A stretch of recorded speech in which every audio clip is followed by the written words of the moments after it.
At Christmas, I was working a double shift in the ER. My parents and sister told my 16-year-old daughter there was no room for her at the table. She had to drive home alone and spend Christmas in an empty house. I didn't make a scene. I took action. The next morning, my parents found a letter at their door and started screaming. At Christmas, I was working a double shift in the ER. My parents and sister told my 16-year-old daughter there was no room for her at the table. She had to drive home alone and spend Christmas in an empty house. I didn't make a scene. I took action instead. The next morning, my parents found a letter at their door and started screaming. On Christmas Eve, I got home around 11:45 at night, dead on my feet. I'd done compressions on a man who insisted he was just tired.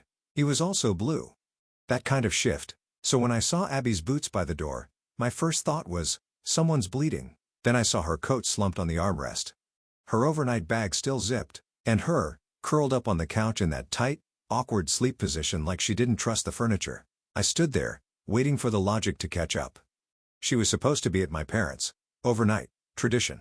She begged to drive herself. Just once. Newly licensed and proud of it. She even left early to be extra polite. My husband and I were both working late shifts, so the plan made sense. Until it didn't. "Abby?" I said softly. She opened her eyes instantly, like she hadn't really been sleeping. "Hey. Why are you here?" She sat up slowly. Shrugged. "They said there wasn't room." I blinked. "Room where?" "At the table." Her voice cracked halfway through. She tried to cover it with another shrug. "Didn't work. They said they weren't expecting me. That there were too many people already. Grandma said she couldn't just pull up another chair last minute." She looked stressed, like I was adding to her load. "You got there on time though." "Yeah, right on time." She opened the door and just looked surprised. Like I'd shown up for the wrong holiday. She paused. Then she said there wasn't a bed left either.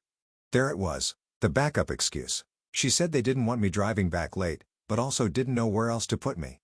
So, I left. "Did anyone offer to drive you home?" "Nope." I stared at her. "Did they at least let you eat?" Another shrug. The table was packed. Lily was in my usual seat. Grandpa was talking to her like she was royalty. No one looked at me. Then Grandma said, "It's just a full house this year." And Aunt Janelle nodded. So, I left. She glanced at the table and added, "I made toast." I turned and saw it. A single slice on a paper towel, cold and slightly bent. Half a banana next to it. That was her Christmas dinner. I felt something coil in my chest. Not anger. Not yet. Just that cold, glassy feeling right before the shatter. "I wasn't hungry anyway," she said. "Not really." That's when her eyes started to fill. She fought it. "God," she tried. Looked up. Blinked hard.